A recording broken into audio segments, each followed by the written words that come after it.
Good evening, everyone.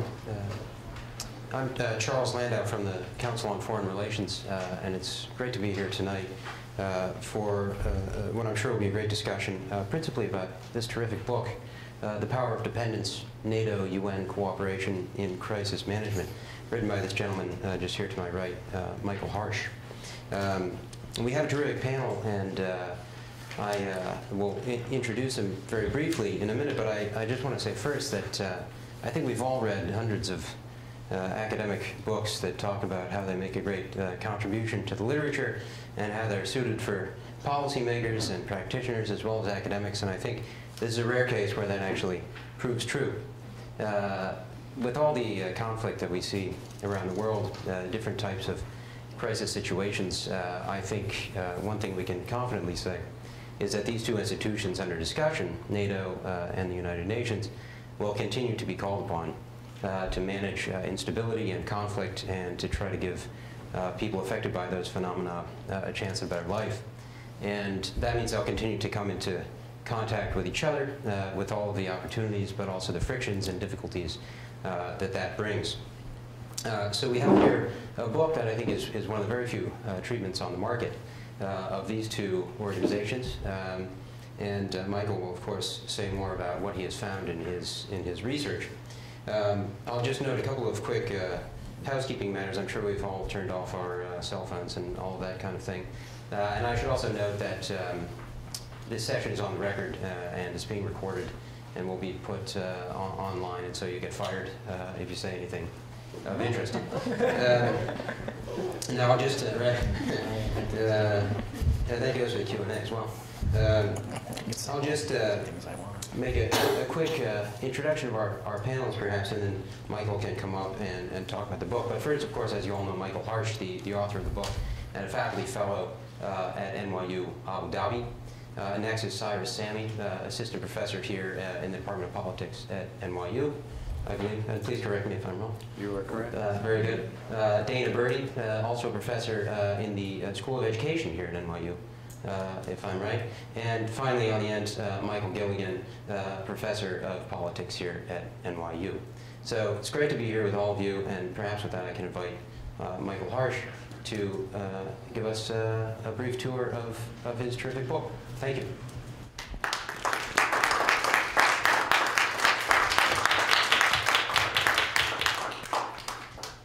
Well, thank you, Charlie, for the very kind introduction. I should maybe mention before I start that Charlie was kind enough to step in at short notice because the person that originally asked to speak tonight, or moderate tonight, was actually a member of one of the two organizations we're talking tonight about.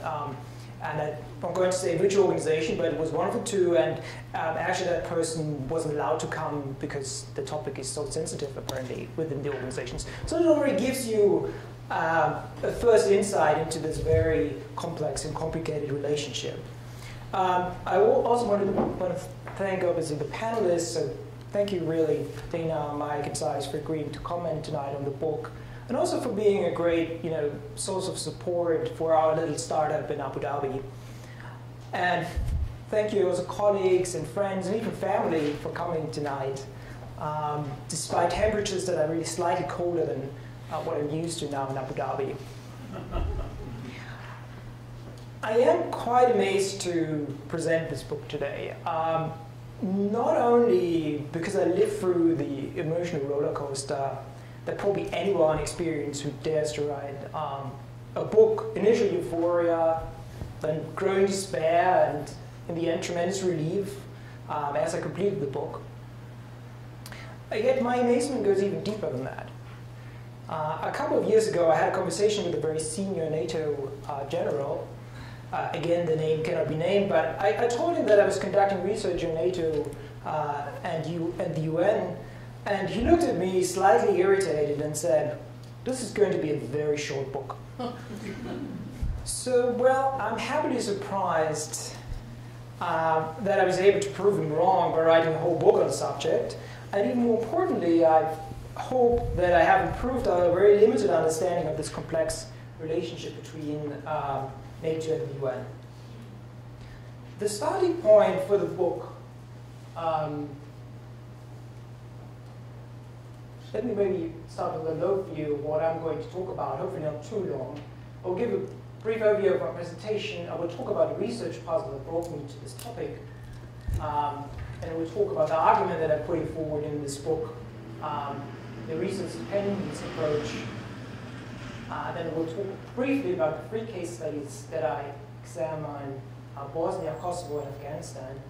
And finally, I will outline some policy implications, and that's really a good moment also to hand over to the panel. So the starting point for the book was a new and somewhat puzzling problem of international crisis management, the challenge of cooperation among international organizations. Since the end of the Cold War, international organizations have gained a historically unprecedented prominence in world politics.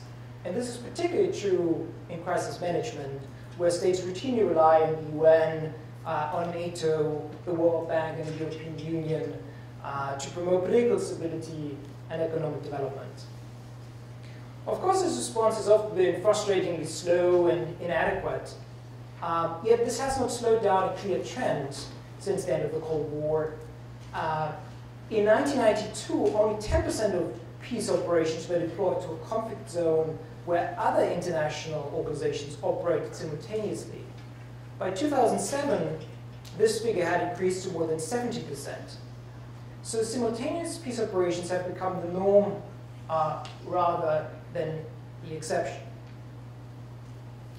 From a benevolent social planner's perspective, we would expect and should expect cooperation to occur among these major international organizations that operate in the same conflict-affected country and that have often overlapping memberships, such as the UN and NATO. Yet from Bosnia to Sudan and Afghanistan, these organizations have frequently acted as interblocking rather than interlocking institutions. And the most dramatic failure has arguably been the massacre at Srebrenica in 1995, where dysfunctional cooperation between NATO and UN forces failed to prevent the death of approximately 8,000 civilians. As at least the cases of Bosnia and Kosovo illustrate, effective cooperation between NATO and the UN can actually make a crucial difference in halting violence and facilitating war-to-peace transitions in conflict-ridden societies. So when will international organizations cooperate?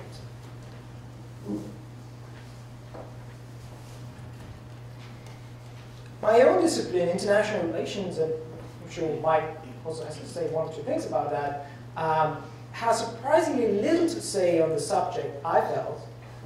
It focuses on cooperation among states, and most studies on international organizations examine organizations in isolation without paying much attention to the increasing importance of IO interactions in crisis management and global governance.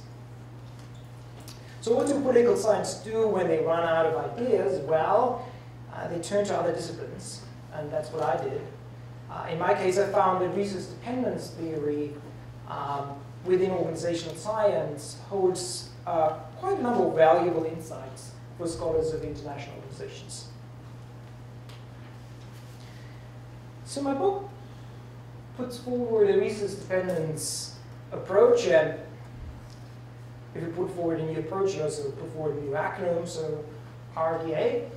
And in a nutshell, it suggests that 2 international organizations will undertake strong efforts at cooperation if a winning member state coalition, each organization perceives high balanced resource dependence upon the relevant organization partner. So how do I get there? The underlying assumption or the starting point is what I call the resource autonomy dilemma. So all international organizations need external resources to operate and survive. That is kind of what organizational science tells us and has been telling us since decades. And these resources can be material, such as funds or personnel with specialized knowledge, or symbolic resources such as legitimacy, which is very important in the UN's case, or reputation. To give you a very concrete example, a couple of weeks ago I had my first book launch in Abu Dhabi with the former senior UN official Martin Griffiths, who was one of the first members of the UN mission in Kosovo to enter Kosovo in June 1999, and he told me that the UN convoy basically arrived in Pristina and they didn't have any food.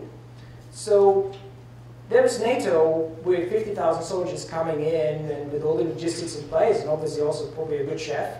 So they turned to NATO because they didn't need food. So that's a very basic example for resource dependence. So, in cooperation with other organizations is then a promising, quite straightforward strategy to access resources in environments where resources are expensive or scarce or just not available. Yet cooperation, and here it gets complicated, it comes at a price. It compromises an organization's autonomy. So it alters power relations, particularly if one organization has much more to offer than the other. It also increases external scrutiny by IO officials and member states. So simply put, everybody likes coordination, but no one likes to be coordinated. So how do IOs respond to the resource autonomy dilemma? I argue that the default inclination that's also what organizational science says is to preserve organizational autonomy either by operating without the needed resources, by procuring material resources. So UN might decide we're going to buy communication technology or a new armored vehicle, so we don't have to rely on NATO, or by generating symbolic resources. That's obviously a bit more complicated, but you could think about, for example, a media campaign as NATO did in the case of Kosovo, where it didn't have UN legitimacy and then argued, okay, it's a humanitarian emergency, and this is a legitimate cause, even if it may not be legal. So nonetheless, cooperation, so that's the default inclination, I should start like that. Then it's not surprising that we frequently witness low to zero efforts at inter-organizational cooperation. Nonetheless, cooperation among international organizations does occur. And here I argue it does occur if a winning coalition of member states in each organization regards external resources as necessary for attaining goals pertaining to IO survival, and if it lacks feasible alternatives to cooperation for obtaining the required resources. In these cases, we should expect high efforts at cooperation. So put differently, IOs will collaborate well when both perceive high balanced resource dependence. So how does all this improve our understanding of NATO-UN cooperation, the more substantive topic of the book? So here we see the two heads of the organization, Rasmussen and Ban Ki-moon, in a animated argument, and that's also, I think, quite an appropriate picture to describe the relationship. It is a fascinating subject of study because it has been, the relationship has been very relevant for international crisis management in the past 20 years, and there have been dramatic shifts in the level of cooperation between and within different operations. Yet thus far, at least to my knowledge, there has been no comparative theory-driven study of the different operations. So let me briefly walk through the 3 case studies. I should maybe mention that I'm also considering a free supplementary explanation in addition to the resource dependence approach. US interest, which is pretty intuitive. Well, the US is calling the shots in NATO and the UN. Organization culture, well, you have the military and you have the civilians, and they don't like each other and can cooperate with each other. And interpersonal trust, which an argument that you would hear very frequently when you talk to actually international officials. Well, you know, we just didn't like each other, so it didn't work. Or I know that he didn't like him, so I assume that's why it didn't work. You get the picture. However, I find that the resource dependence approach overall as a more consistent and more plausible explanation, and we can talk about this more in the discussion. The first case I'm looking at is Bosnia from 1992 to 1995, so the civil war that occurred during these years. And cooperation between NATO and the UN mainly focused on protecting what was back then called safe areas for civilians from attack. Obviously, we know now that the term safe area could have been more wrong because they turned out to be, in several cases, death traps for civilians that were seeking protection from the UN. So NATO and the UN adopted a procedure for the authorization of airstrikes to protect these safe areas, and that procedure was called the dual key mechanism. In reality, it was not so much a dual key, but more dual veto mechanism, because it required both senior UN officials and NATO commanders to turn their key, but which also meant that both had a veto and could not turn the key, which often happens. So the agreement reflected most member states' assessment that closer coordination of the UN peacekeeping forces with NATO air power was unnecessary for attaining the rather modest goal of conflict containment in Bosnia. And the massacre at Srebrenica in 1995, however, dramatically altered this perception. The United States, France, and Britain, and to a lesser extent Russia, acknowledged thereafter that NATO and the UN needed to combine the military capabilities to protect civilians and create conditions feasible for conflict settlement. As a result, both organizations cooperated well during NATO's sustained air campaign to lift the siege of Sarajevo, which also laid then the ground for the 1995 Dayton peace agreement. The next major challenge for NATO and UN relations came 3 years later, Kosovo. Again, the Balkans, and again, a difficult time for NATO-UN relations. NATO states failed to build a winning coalition in 1998, 1999 at the UN Security Council in support of a military intervention in Kosovo.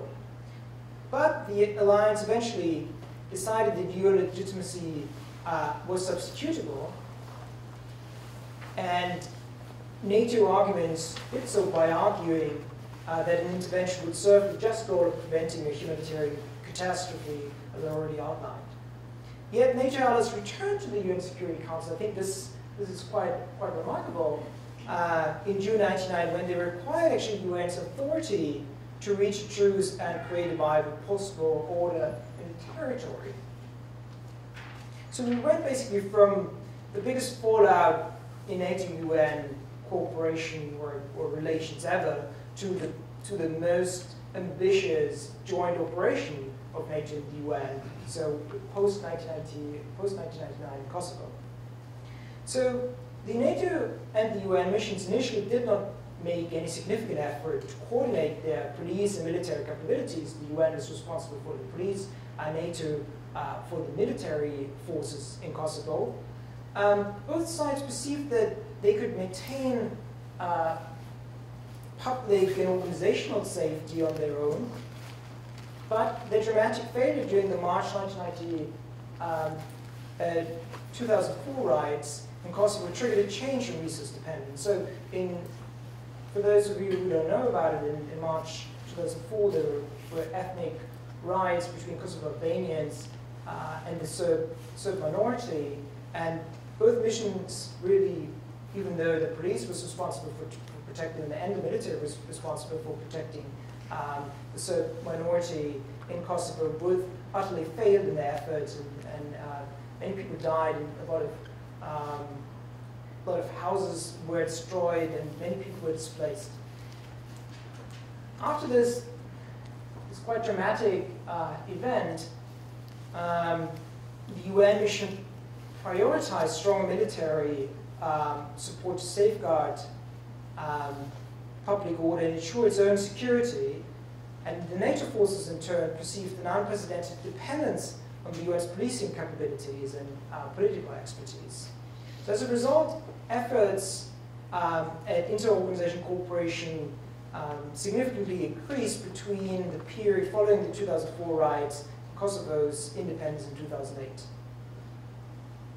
So the most recent case, and this is also the final case, so for us, we're getting already a bit impatient, it has been Afghanistan. Here, NATO forces and the UN mission initially refrained from meaningful cooperation. Again, I must say, particularly the issue of reconstruction, promoting more effective governance, and the protection of civilians within the armed conflict.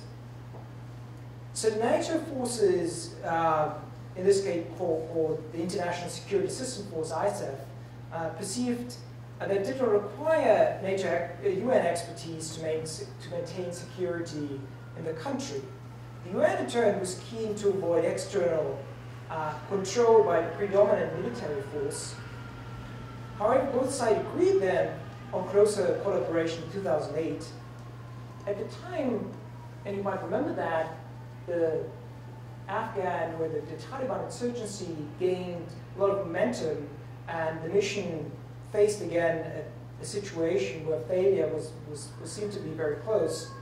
And under these conditions, a winning coalition of NATO allies concluded that visible cooperation with the UN was necessary to increase the Afghan's mission legitimacy and avert failure in NATO's first operation outside Europe, because NATO was not only facing a growingly strong enemy in Afghanistan, but it was also facing a tremendous legitimacy problem at home, particularly in Europe, where NATO governments had advertised the mission as basically a peacekeeping operations to rebuild the country in partnership with Afghans, and suddenly the Europeans were stuck in a counterinsurgency, a counter-terrorism operation, and that was really not what had been promised to their populations.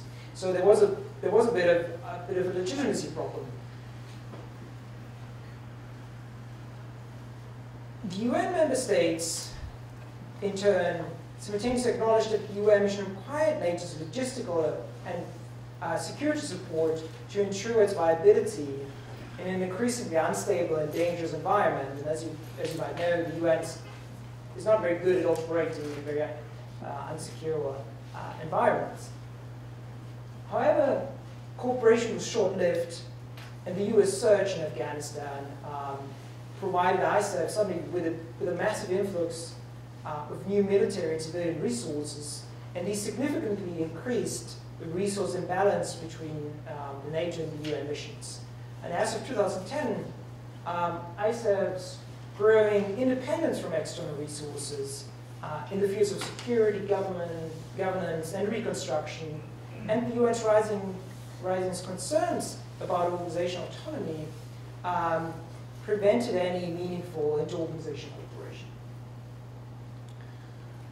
So, to conclude, and I think here I look forward to discussing these issues with the panel. I mean, if this was an academic presentation, then I would probably just mainly talk about the implications for IR theory or organization theory, but as a certainly is a bit of a broader audience, that I want to talk a bit about policy implications. And the main implication that I draw from the analysis is that creating and balancing resource dependence in the fields or in operations tends to promote closer cooperation. At least that's what my theory would predict. And the second important implication is that NATO-UN cooperation is a challenge, particularly for the UN, because if you think about the resources that both bring to the table, it's great for the UN to have NATO's logistical, and organizational, and military capabilities, but the UN might actually lead to a leveling of the UN's legitimacy, and this is the main thing that the UN can bring to the table. So I look forward to discussing these implications and other questions that I've come up with you and the audience, and thank you again for being here.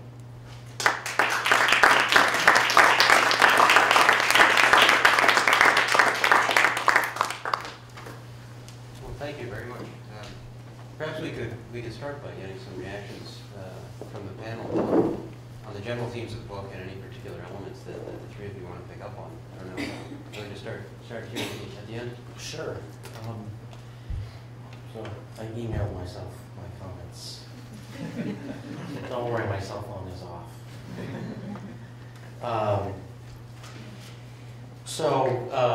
First of all, I'd like to begin by congratulating Michael on the publication of this really thought-provoking and important book.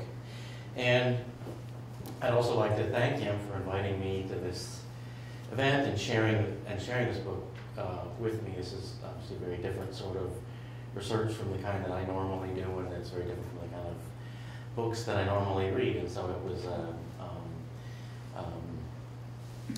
real eye-opener for me, and I think I learned a lot in a way that I wouldn't normally have done. So I really appreciate your invitation. As I said, Michael's book is very thought-provoking, and the reason for that is something that Michael alludes to throughout the book, namely that there are an enormous number of international organizations out there. Over the last 50 years or more, there's been a proliferation of these organizations, and they often have overlapping competencies or jurisdictions. And so there's a need for coordination, if not cooperation, but hopefully both, between them. And yet, despite this enormous need among these organizations, the scholarly literature has not addressed this. This seems to be a topic that is almost entirely unstudied, as near as I can tell. You cited a book in particular that I was not familiar with, but certainly in the major journals in the field, this is not a topic that's covered at all, which I think is a huge gap, and you've gone a long way toward filling it. So I think that's an important advance. I mean, Robert Cohan says on the back of your book that that you're sort of a pioneer in a sense, and this really is undiscovered territory that you're sort of hacking your way through, and so I think that's an important endeavor, and I hope obviously that you don't stop here and that you continue working in this area. And I'm going to offer some ideas in a bit on sort of things that seem to me to be sort of interesting areas that you could look in this further sort of undiscovered country down the road. But before I do that, I want to say one thing that I like very much about this book, and which you didn't highlight there, and is, I think, quite clear in the book, but maybe not highlighted to the extent that it deserves, and that is the sort of central role that states play in this story. I think there's a real temptation when you're writing a book about interorganizational cooperation to treat these organizations as autonomous units, which they're not. There's a real temptation, and some people, Barnett and Fenimore, for instance, have succumbed to this temptation, where they begin to think of these organizations as if they are entities unto themselves. But neither the UN nor NATO are or is an it. It is a they. Right? These are groups of people, countries, that have gotten together to solve common problems. They're not cohesive units. They don't have their own autonomy. Now, that's not to say that they don't bring something to the table that might be valuable, and that gives the secretariats of these organizations a certain amount of leverage, but we still live in a world where sovereign states are the key actors, and so I think you're quite clear about that when you're talking about these organizations. You're not talking about the secretariats of these organizations, you are talking about a winning coalition, a veto-proof coalition of member states within these organizations, and I think that's much to your credit. I think it's tempting to engage in these sort of fantasies that the UN is this sort of incipient world government, or NATO for that matter, and that it's got these powers that it can go in and do these things, and that's simply not the case. Anyone who's ever worked with any of these organizations knows that if there's ever a conflict between what, say, someone from the Secretariat wants and what a member state wants, there's no question who is going to get what they want. The only thing that some secretary could do would be to go find other member states that also know what they want, right? Because they know who they work for. It really is that kind of a relationship. And so I think that's a really nice aspect of this book, that it hasn't turned into this sort of fairy tale, which so much of organizational scholarship about largely the UN turns into. And so I like that a lot about it. Having said that, the RDA approach that you put forward is flexible enough that if we end up in an area where we think that the UN Secretariat or the NATO Secretariat has sufficient sway, then we can simply add them in as one of the veto players. This is just that they must be a member of the winning coalition. So I think the approach is flexible enough if we wanted to go down that road, but I think you wisely don't go down that road, because I don't think that we're in that sort of a world yet. So that's one thing that I like a lot about the book, and which you didn't highlight here, and I think might have gotten missed. So I think there's a worry that sort of hardcore realists might poo-poo a book like this, because it's talking, it's very much within the liberal internationalist sort of school, and yet you're not. I think if they did that, they would be an unfair characterization, because member states are still really front and center. Just a couple of ideas that I had while I was reading it, as you continue sort of hacking your way through Lewis and Clark Lake through this. I don't know if Lewis and Clark, I guess they were in both, but anyway, going up the Missouri or whatever of this uncharted territory. The first thing that popped into my head was the literature on venue shopping. Right. So there's this literature within the international relations literature about within international legal circles, there is a proliferation of international organizations that have overlapping competencies and jurisdictions, just as there are everywhere else in international politics. And so some international scholars have started looking at, international relations scholars have started looking at the issue of if you can choose what venue your case is going to be heard in, you have a better shot of winning the case. Right? And so this and so some people worry that this leads to a sort of debasement of international law. Other people say no, it doesn't. But that's a different issue. But I think we could maybe take a leaf from that literature and sort of say, is venue shopping going on here? If you have, why would any member state ever go do something through an international organization rather than autonomously? Well, because they need help from other countries via the organization. So are they likely to choose the organization through which they push their agenda? I would think so. It would make sense. And so, why is country X pushing this agenda through the UN? Country Y is pushing it through NATO, right? To some extent, the agenda that's getting pushed then is endogenous, because the countries are choosing the venue, the organization. Right? So the positions of the organizations that the organizations are taking aren't randomly assigned in a sense.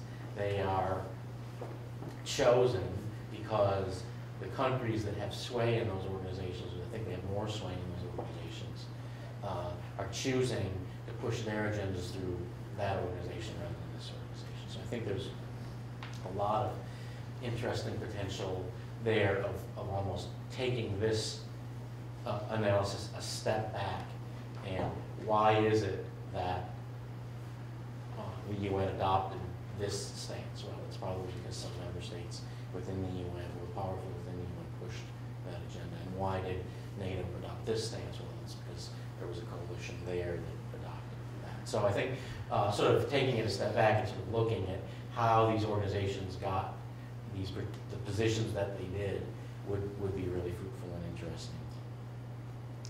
The second issue that I thought was worth raising was had to do with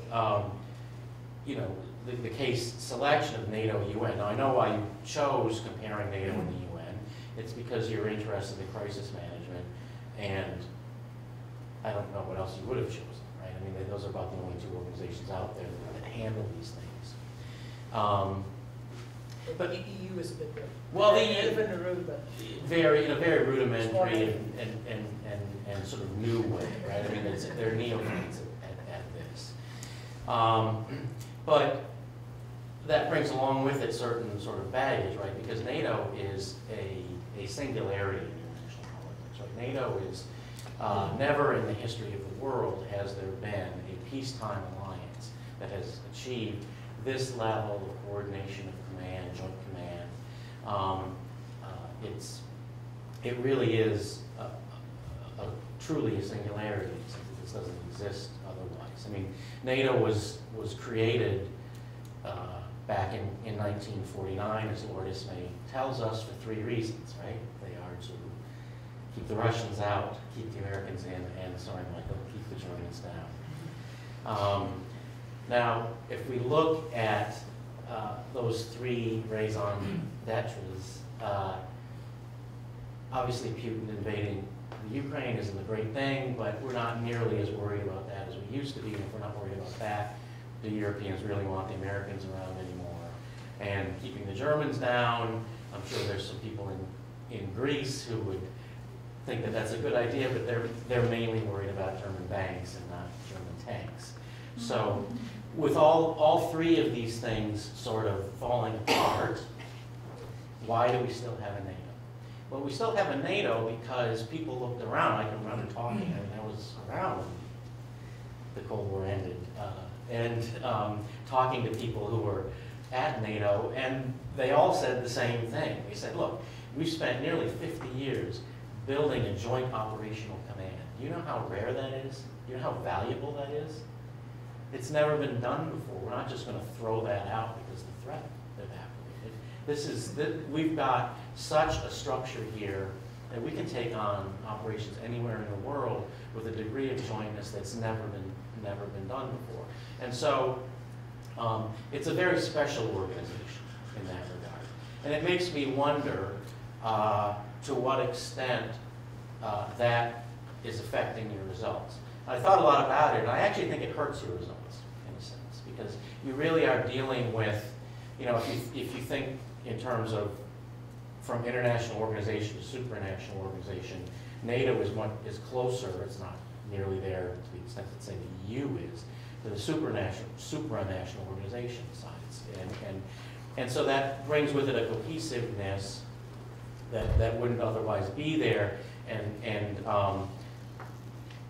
I think some of the cracks that might have appeared in that organization didn't, precisely because it has this sort of history of cohesiveness and winning the Cold War and all that. So what I was wondering is, I actually think you'll probably find stronger evidence for your approach if you start to look at other issue areas. And so one that popped into my mind immediately because of work that all of us have done and you yourself have done is post-conflict reconstruction. Right? So this is an area where NATO continues to be heavily involved, but other organizations as well, and in particular the World Bank. And they often have to cooperate with each other. They have joint competencies. Some of them are in charge, you know, the UN might be in charge of the political side of it, while the World Bank is in charge of the economic side of it. Sometimes the UN might be in charge of some of the economic side of it as well, through UNDP. But there's sort of overlapping competencies here.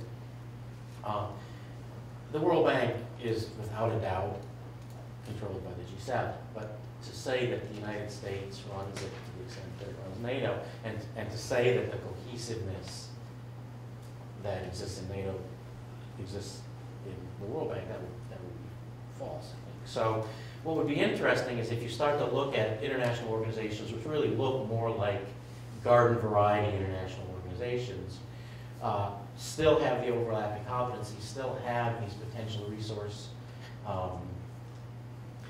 needs, or not needs, as the case may be, and see if the argument still goes through. I actually think it would strengthen the argument, because I think what you're dealing with here is you're dealing with an organization that is so powerful compared to the other one, that that you're not going to get the kind of variation on your independent variable in a sense that you would with these other sorts of organizations. There's also many more case studies because you're now, NATO obviously has been active, but it's not nearly, you've got pretty much the universe of cases here. There might be a couple more where both of these organizations are involved. But if you think about the World Bank and the UN and post-conflict reconstruction, you're talking about dozens, if not hundreds, of post-conflict reconstruction issues. So, an idea for your next book. All right, thank you. We'll reconvene here next month for that. Dana, do you want to pick up on any of this, perhaps? Sure. With some reference to your experience in Afghanistan? Sure, yeah, I would love to. So I made a few notes the old-fashioned way, on paper. I can work also. So I also want to thank Michael for inviting me and giving me the opportunity to read the book. It was so satisfying to read this book because I remember a number of these events, and also because I did my dissertation research in Bosnia, and then I was very briefly involved in aid work in Kosovo, very briefly.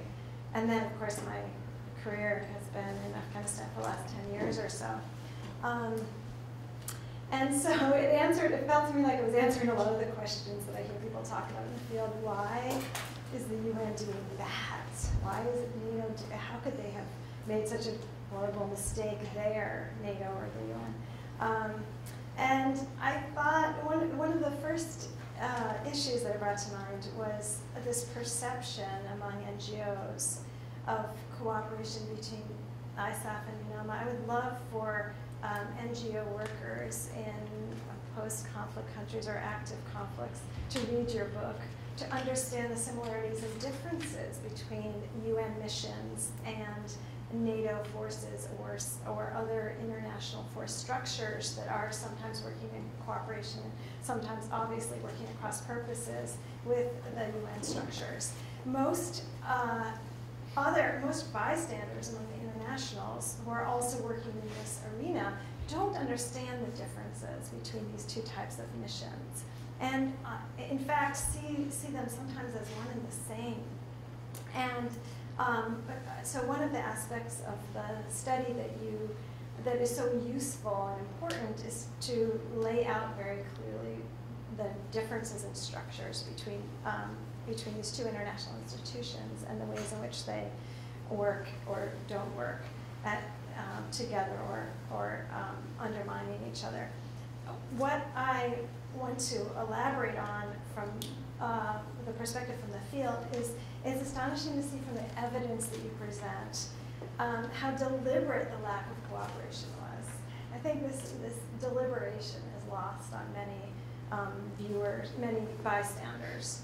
And really the level of effort that went into not cooperating. Quite astonishing, really. And really, in fact, I would argue it would shock preschool teachers everywhere to see the inability to play well with others, to share, and really quite striking in that way. Some of my favorite examples, I want to share with the audience some of my favorite examples from your book that include the exchange of information. And Michael writes, the lack of formal agreement, this is the specific examples that I draw on are from Afghanistan, from the Afghanistan cases that he presents. The lack of formal agreement for sharing classified information complicated the communication on security-related matters. But often ISAF was even unwilling to share non-military information.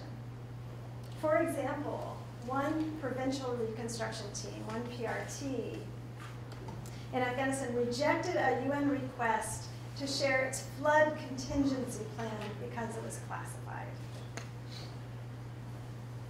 Another example that you present in a similar vein is about the government-in-a-box approach, which I also actually mentioned in my book, so I really sat up and took notice when you used that example as well.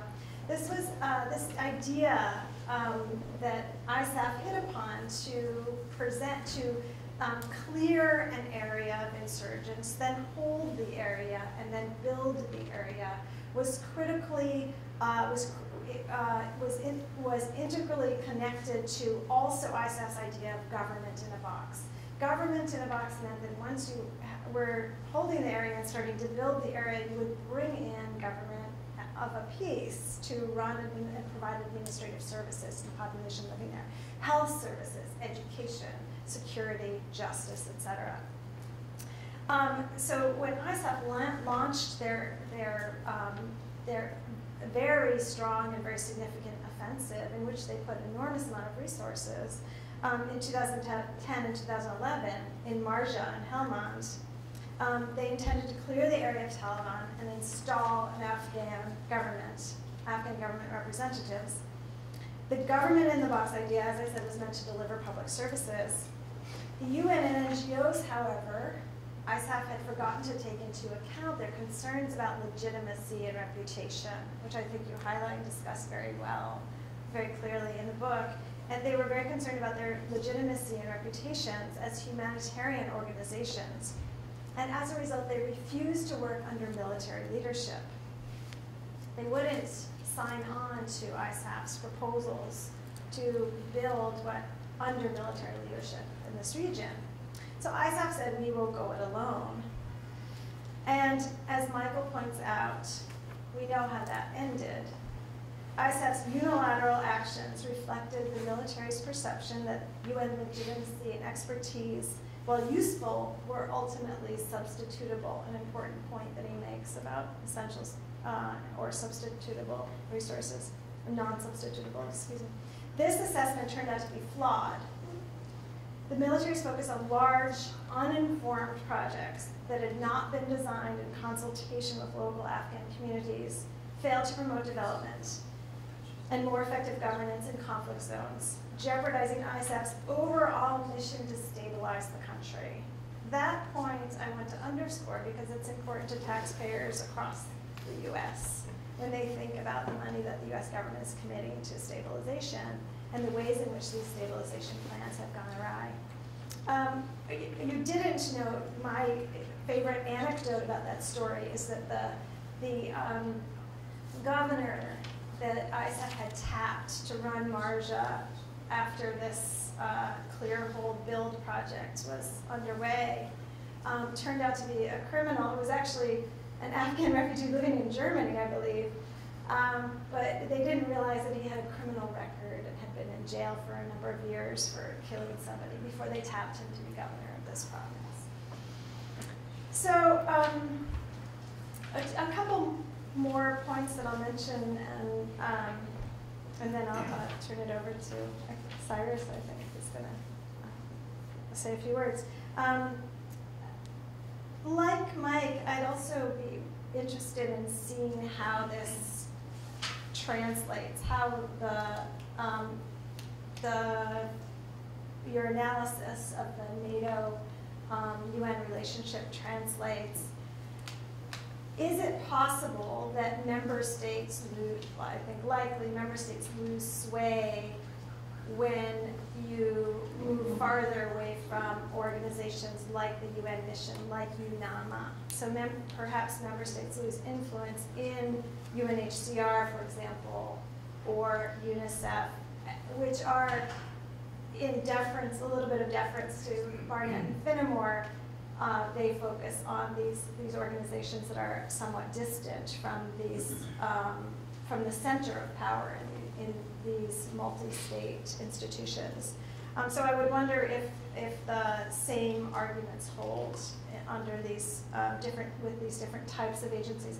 Also, how does it affect cooperation? How do your arguments translate into explaining the lack of cooperation that we see among NGOs? Perhaps it is, perhaps the same phenomenon holds. This is the lack of cooperation in international responses to providing aid in countries affected by conflict is notorious among NGOs, and it's a perennial problem that people bemoan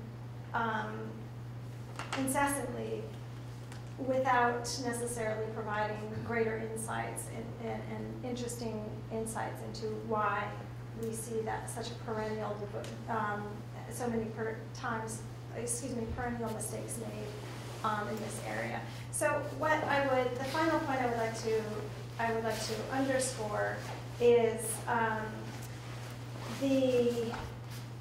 actually the last point that you make in the book, which I'll also read an excerpt of, since we're also vetting you in this process. And congratulations, I neglected to mention that. So the last line in the book, I think, is very powerful, and I think it leads to very productive future projects for you. In the 21st century, Michael says, dealing with the grim underbelly of globalization, great use of the word underbelly, by the way, civil wars fueled by illicit natural resource and drug trafficking, transnational terrorism, and the proliferation of weapons of mass destruction necessitates deepening international cooperation. We certainly will see much more of this in the future, presumably. We need to understand much more about what works and what doesn't work and why. Thanks.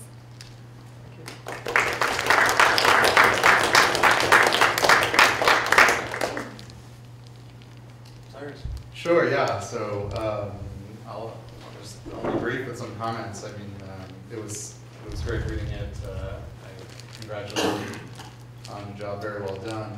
I was revisiting topics that I haven't spent time with for quite a while, but as it happens, before my sort of current incarnation as a researcher focusing on more micro questions, I have worked on these questions before, having worked on attempts to build the African Union security architecture, and previous to that, even a project in the Balkans looking at UN NATO cooperation. And so it was fun to revisit some of these themes.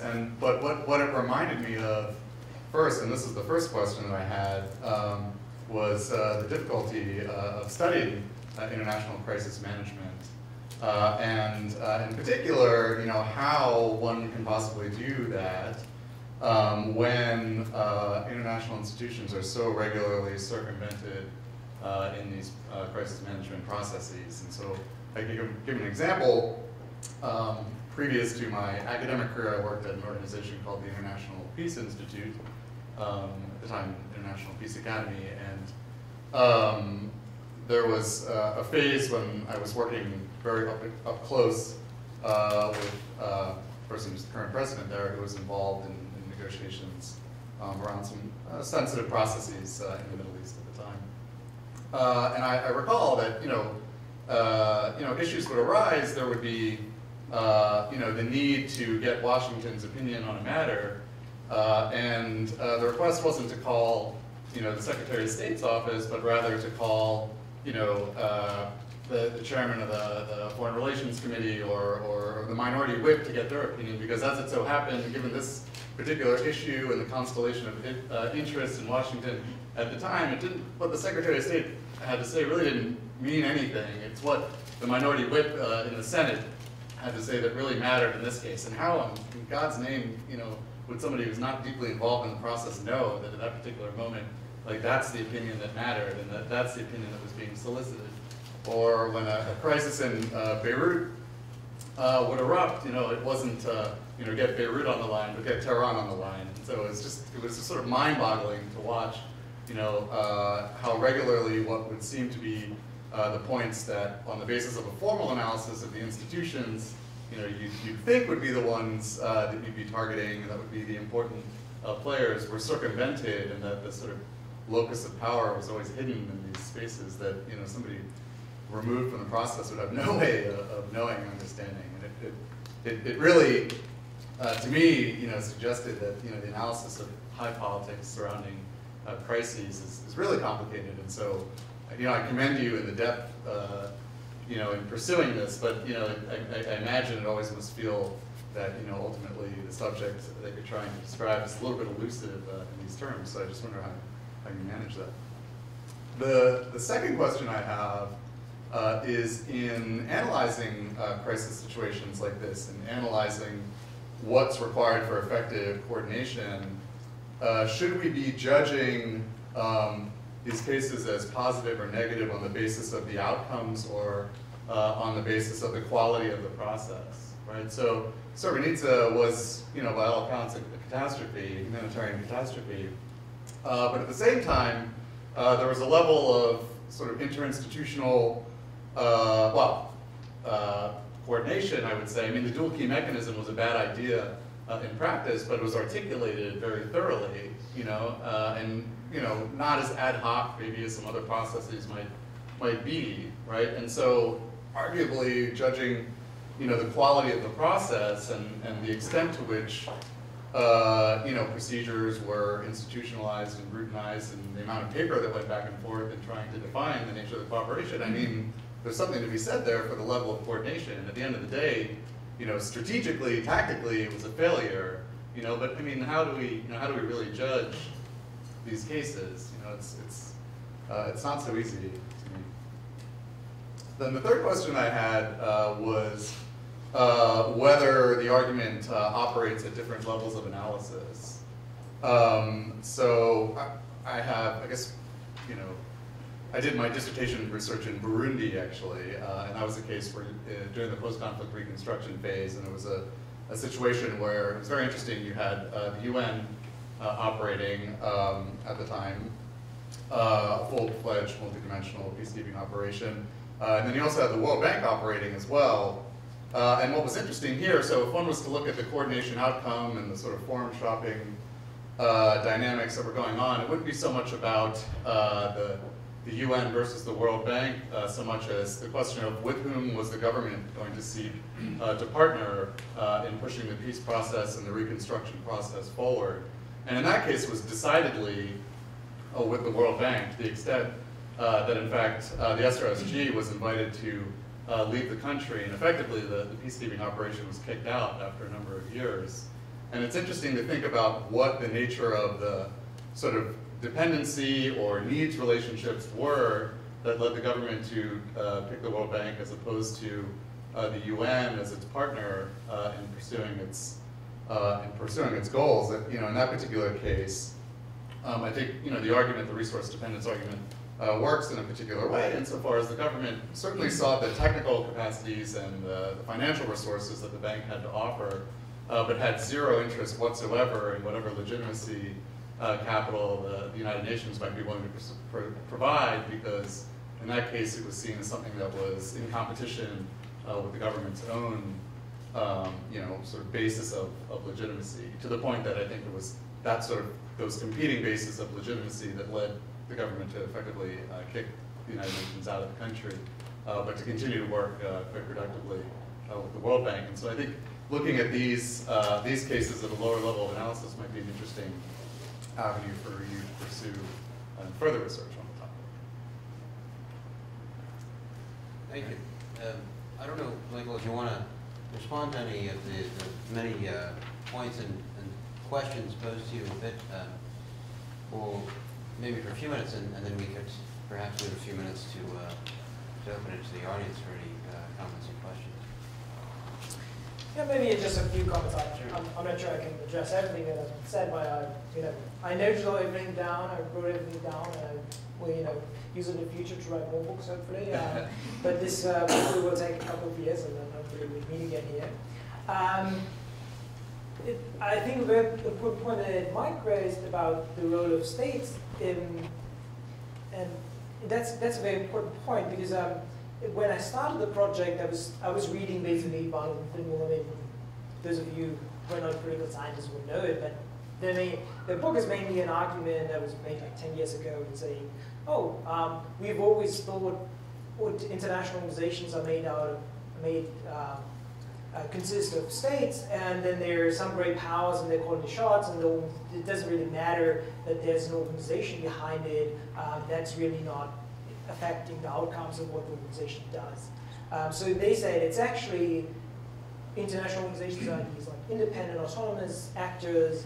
The secretariats are very important in their shaping and preparing and so on decisions. And so we should really focus more on seeing organizations as organizations and independent actors.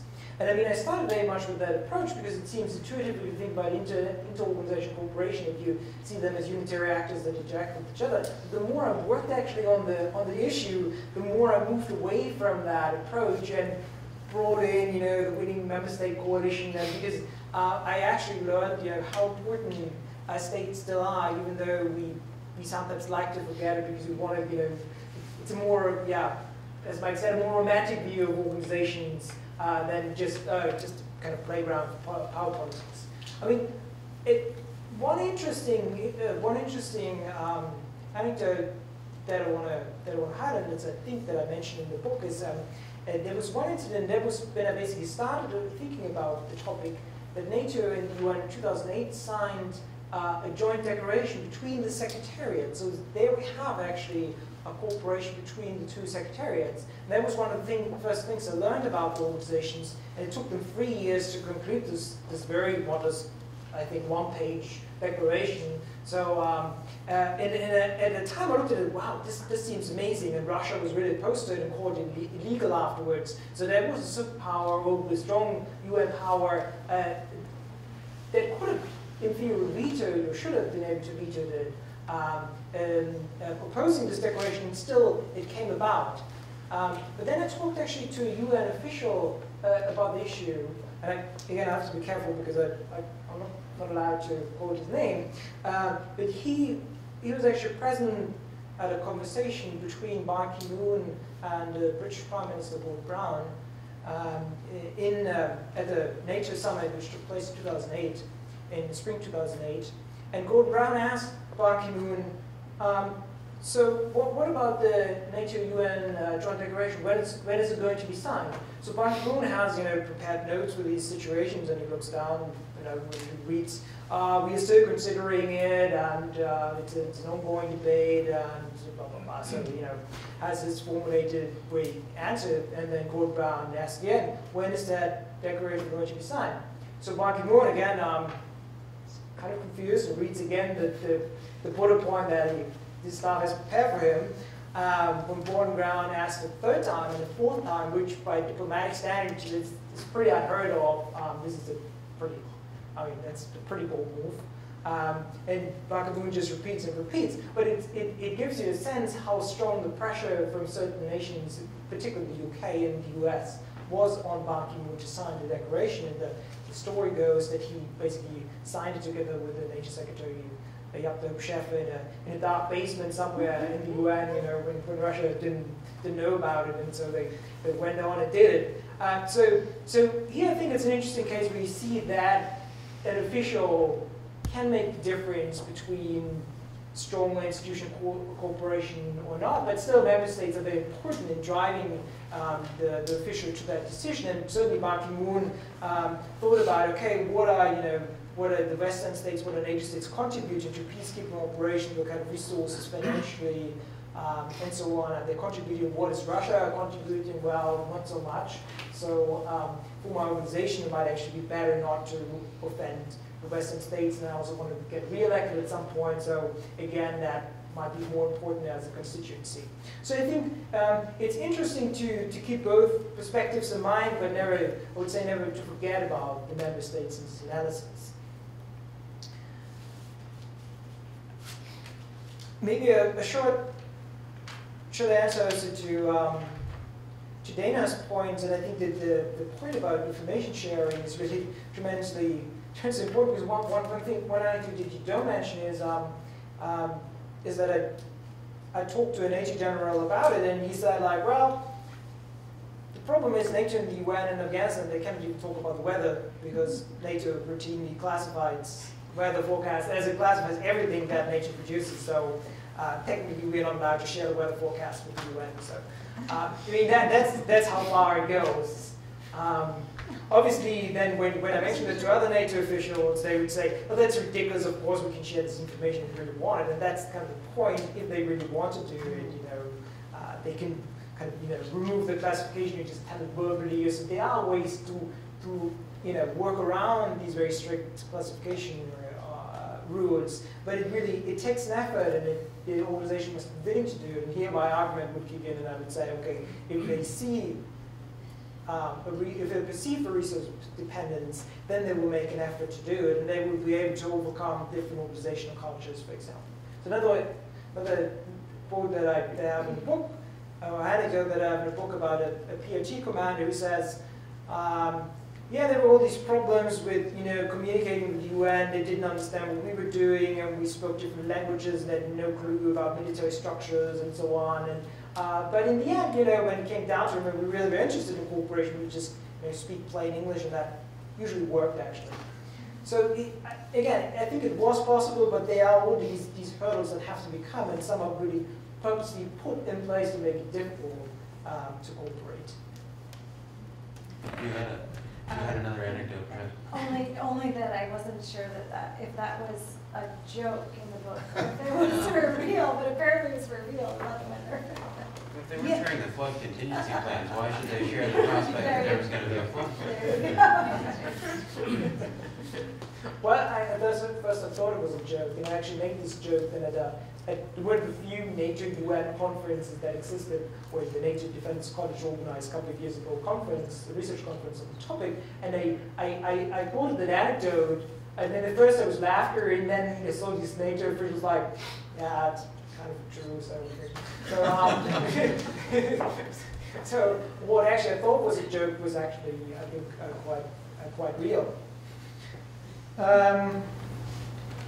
And I certainly take your point that it would be interesting to look at other organizations that we might think of are more autonomous, actually, maybe less state-driven. I think NATO, you could say, is very state-driven in security, so that really goes, it's the core of sovereignty, and so there might be other organizations that are somehow maybe a bit off the radar, doing their thing, and applying the approach to these organizations might actually increase our understanding. So that's certainly something I want to keep in mind. And there's also an interesting point that you mentioned about the lack of cooperation among NGOs. But here I think it's even, it is to a certain extent more understandable that there's less cooperation, because it's a sort of a zero-sum game.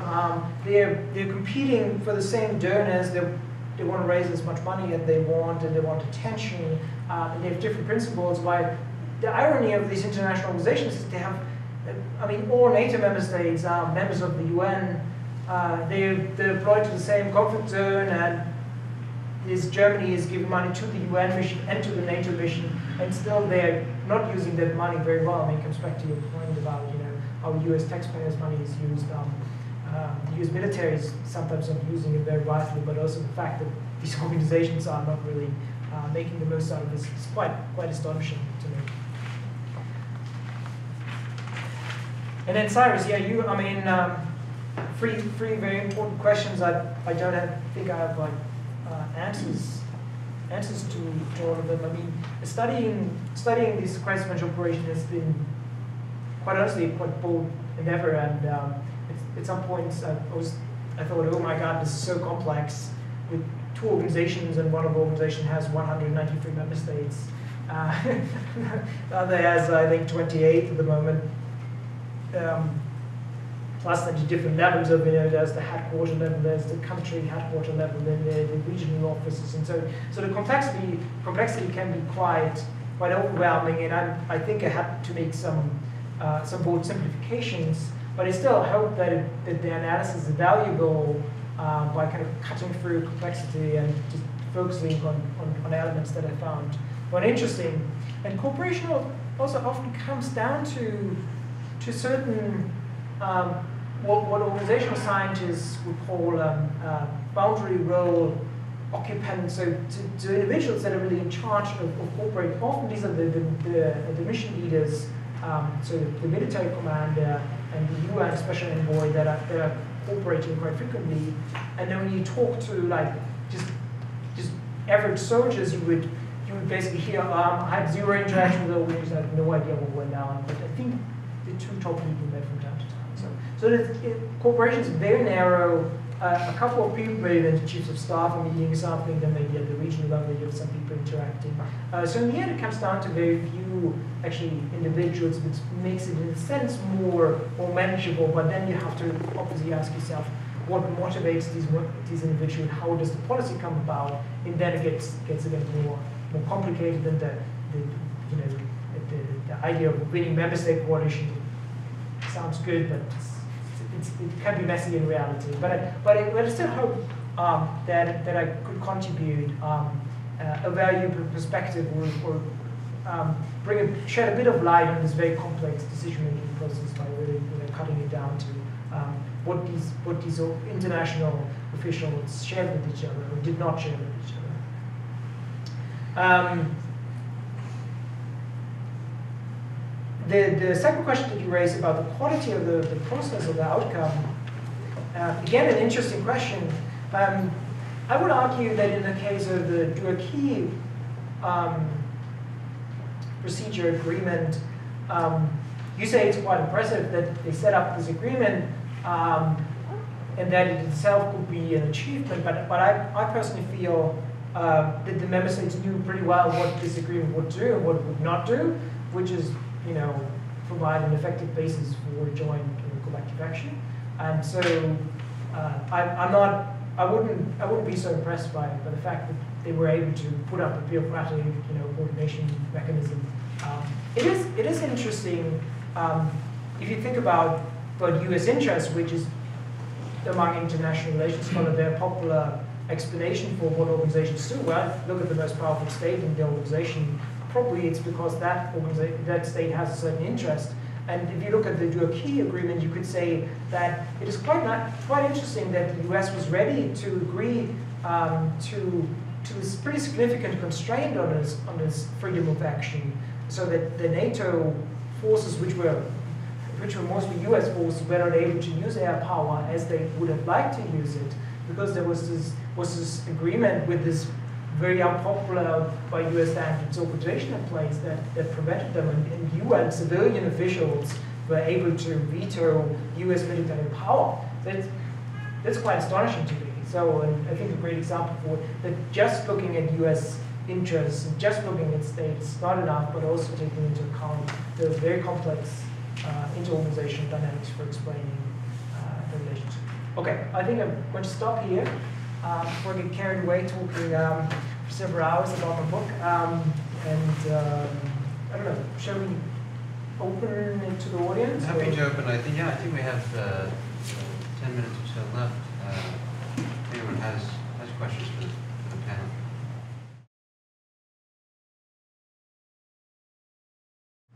Over here. Congratulations, Michael.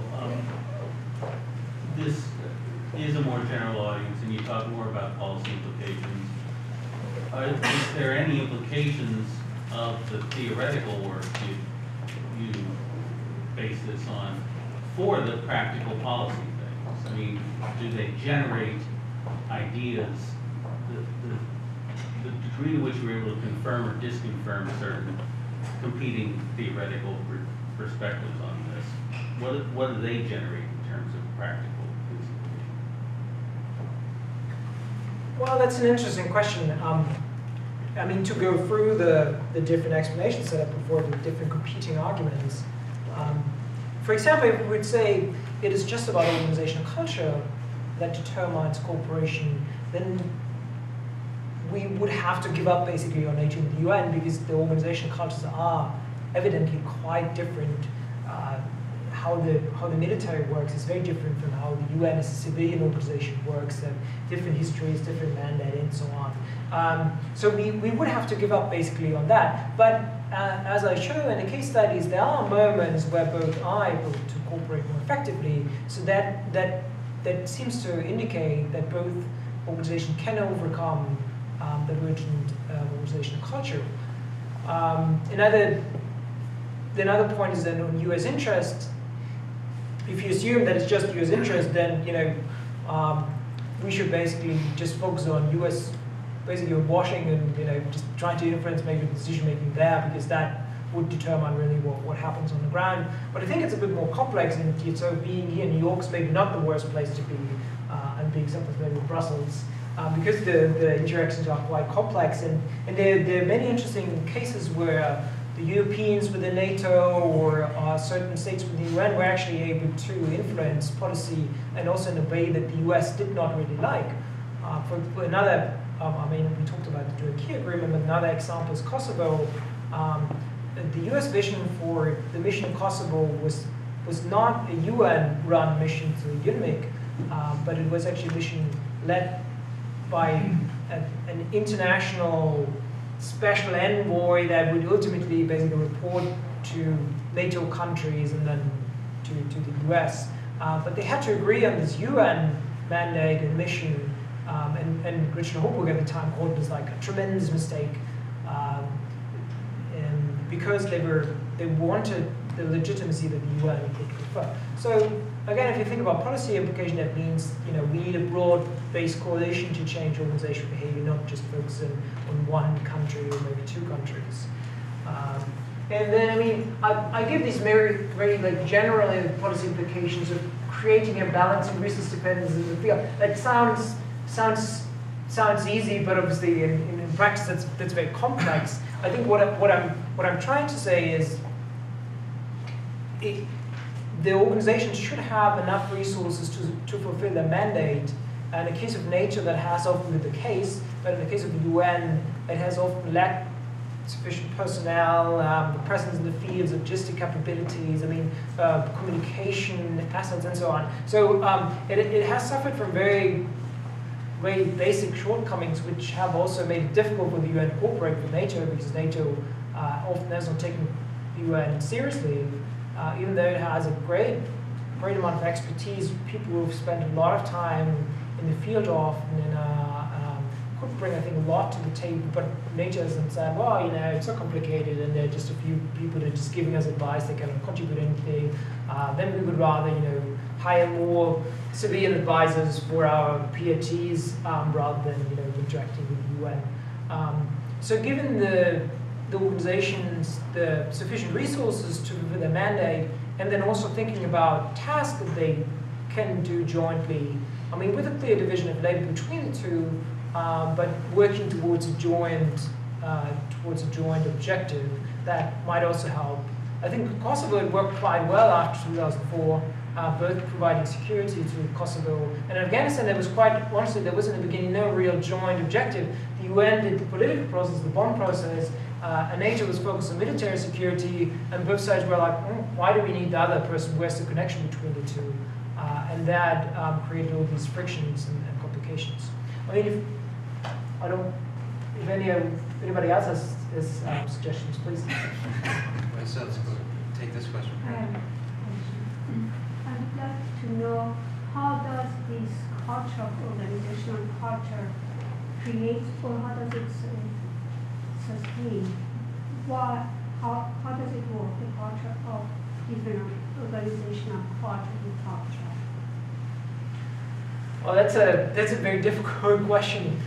It's a very kind of a vaguely, and I point this out in the book, it's a kind of vaguely defined concept, and that's why we, international relations scholars traditionally have not really liked it as a concept, and don't really work with it, because it's not really tangible, and some might see NATO culture that way, others might see it this way.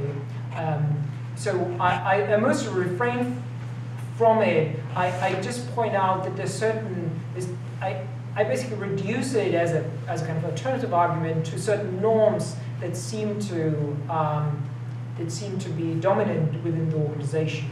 So NATO, for example, strongly believes in the usefulness of military force, but the UN, kind of the dominant norm within the organization, as I see it, is more that preferring a civilian conflict resolution and protecting civilians and so on. So less optimistic about the use of force and less willing to use it than NATO would be. And then so you can go for all the for different norms that might refer to norms about how do you promote economic recovery in a country, how do you protect civilian human rights and so on. And I think it's like when you look at, for example, the NATO strategic concept or the UN capstone doctrine and so on. So kind of the operational guidelines or conceptual documents that both organizations have. And you read them carefully, you see that there seem to be different norms, assumptions about, causal relationships and what works in a post-conflict country and so on.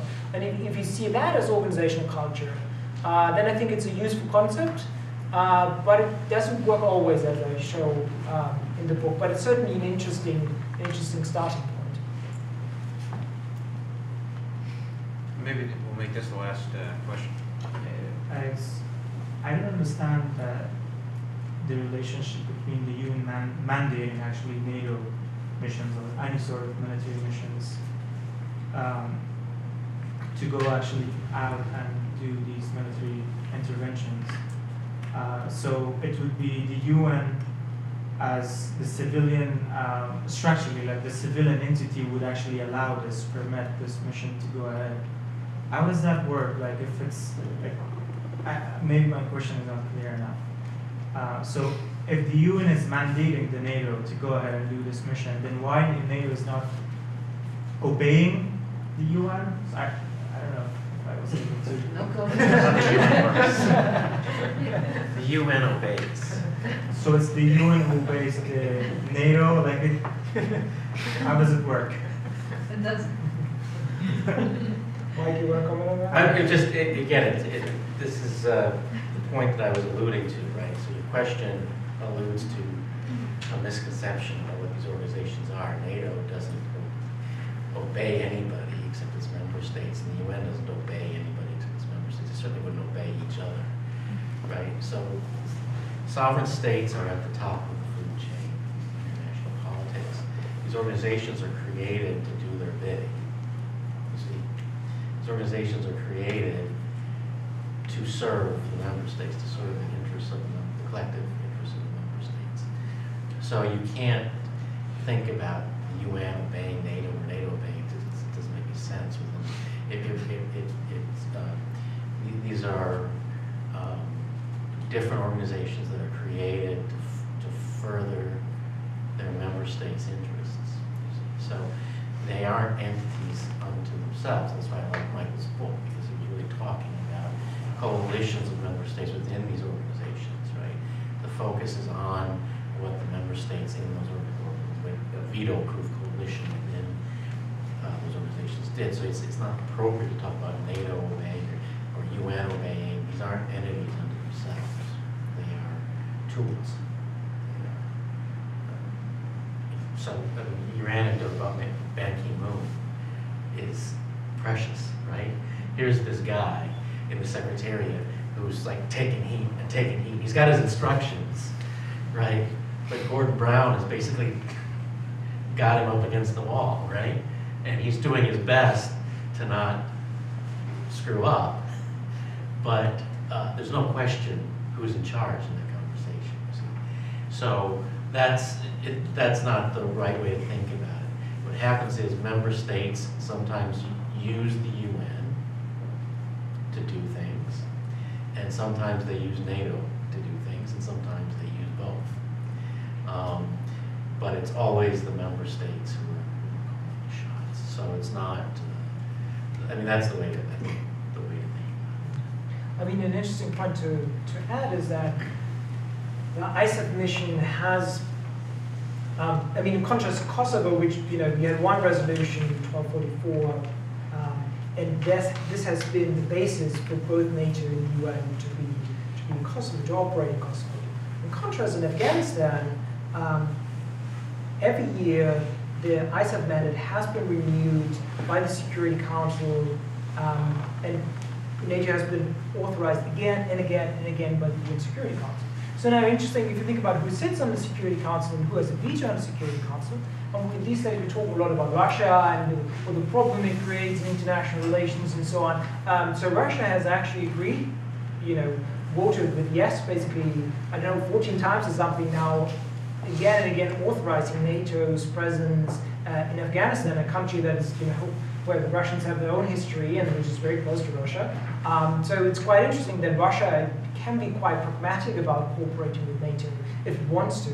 Another example is, if you think about Libya, 2011, when there was a NATO operation, which was initially sold as like a humanitarian intervention, it turned out to be more regime change operation, but that was also authorized by Russia, at least by abstention, and also China by abstention. So again, Russia being kind of pragmatic about it in Kosovo too, they even contributed troops initially to KFOR. They were not under NATO command, but they were operating side by side in Kosovo. So in a sense, that makes me a bit more optimistic maybe about Russia's role in the future than some people would now think. But the Russians are quite pragmatic, I think, in these matters, and not so much dogmatic. But if there's a Russian interest at stake and they see NATO can be a useful partner for doing something, then I think there will be also in the future ready to cooperate. We'll leave that as the last word, unless anyone here has anything to add. And on a positive note. Ending on a hopeful note, also testable, by the way. So we shall see. But thank you again to Michael, and congratulations on the book. Again, it is this book here, The Power of Dependence, and it just came out, I think, in the United States on Sunday. So it pays to get your copy while it's still fresh. Thank you all. It's a bargain. There's a discounted price available, I think. Yeah, it's only $63, I think, with discount. So certainly an investment. But an investment that is well worth it, I think. And so thank you to all of you for being here. And